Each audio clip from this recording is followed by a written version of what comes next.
ജനതയ്ക്ക് കരുത്തുറ്റ സന്ദേശവുമായാണ് president Sheikh Mohammed bin Zayed Al Nahyan കഴിഞ്ഞ ദിവസം എത്തിയത്. യിൽ എല്ലാം സാധാരണ നിലയിലാണെന്നും മുൻപത്തതിനേക്കാൾ കരുത്തോടുകൂടി രാജ്യം ഉയരുമെന്നും ഷെയ്ഖ് മുഹമ്മദ് വ്യക്തമാക്കിയിരുന്നു. അബുദാബി ടിവിക്ക് നൽകിയ അഭിമുഖത്തിലാണ് പ്രസിഡന്റ് ആദ്യ സന്ദേശം നൽകിയത്.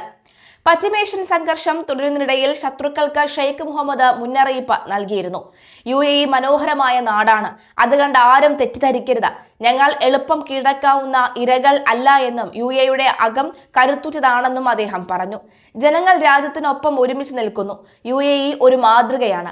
പ്രവാസികളും ഞങ്ങളുടെ കുടുംബമാണ്. മുൻപത്തതിനേക്കാൾ കരുത്തോടെ രാജ്യം ഉയരുമെന്നും അദ്ദേഹം വ്യക്തമാക്കി. യിൽ എല്ലാം സാധാരണ നിലയിൽ എത്തി നിൽക്കുന്നു. അതിഥികളും പ്രവാസികളും നല്ല നിലപാട് സ്വീകരിച്ചു. ജനങ്ങളെ സംരക്ഷിക്കുക എന്നത് ഞങ്ങളുടെ കടമയാണെന്നും ഷെയ്ഖ് മുഹമ്മദ് അബുദാബി ടിവിക്ക് നൽകിയ അഭിമുഖത്തിൽ പറയുന്നു.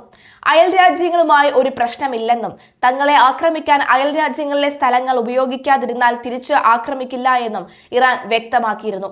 എന്നാൽ ഇതിനു പിന്നാലെ ഇറാന്റെ സമ്പൂർണ്ണ നാശം പരിഗണനയിലെന്നും അതിശക്തമായ ആക്രമണം ഉണ്ടാകുമെന്നും ട്രംപ് മുന്നറിയിപ്പ് നൽകിയതും ചെയ്തു. ഇന്നേ വരെ ആക്രമിക്കാൻ ആലോചിക്കാത്ത ഇടങ്ങളിൽ ആക്രമിക്കാൻ തീരുമാനിച്ചിട്ടുണ്ടെന്നും ട്രംപ് ട്രൂത്ത് സോഷ്യലിൽ പോസ്റ്റ് ചെയ്തിട്ടുണ്ട്. പശ്ചിമേഷ്യയിൽ സംഘർഷം തുടരുന്നു. സൗദിയിലും ബഹ്റൈനിലും ആക്രമണങ്ങൾ തുടരുകയാണ്.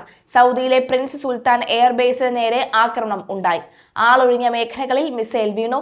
കൂടാതെ ഇറാൻ ആക്രമണത്തിൽ ബഹ്റൈൻ മനാമയിലെ വീടിനും കെട്ടിടങ്ങൾക്കും തീപിടുത്തം ഉണ്ടായി. ബഹ്റൈനിലെ ജുഫൈർ അമേരിക്കൻ താവളത്തിൽ നിന്ന് ഇറാനിലേക്ക് ആക്രമണം ഉണ്ടായി എന്ന് IRGC വ്യക്തമാക്കി.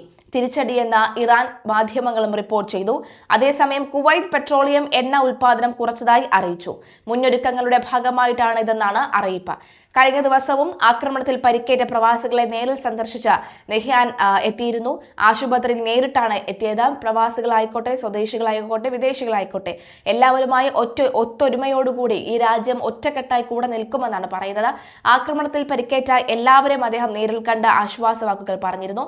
ഒപ്പം ആശുപത്രിയിൽ എല്ലാ ചികിത്സയും ഈ ഗവൺമെന്റ് നൽകുമെന്ന് പറയുന്നു. മാത്രവുമല്ല, ആക്രമണത്തിൽ പരിക്കേറ്റ അല്ലെങ്കിൽ ആക്രമണത്തിൽ തകർന്ന കേടുപാടുകൾ സംഭവിച്ച വീടുകൾക്കുള്ള നാശനഷ്ടങ്ങളും കൃത്യമായി തന്നെ ഈ ഗവൺമെന്റ് നൽകുമെന്നും അദ്ദേഹം വ്യക്തമാക്കിയിരുന്നു. എന്തായാലും സംഘർഷ സാധ്യത അയവില്ല. ഓരോ ദിവസം കഴിയുമ്പോഴും വളരെ ശക്തമായി മുന്നോട്ട് പോയിക്കൊണ്ടിരിക്കുകയാണെന്നാണ് വ്യക്തമായിക്കൊണ്ടിരിക്കുന്നത്.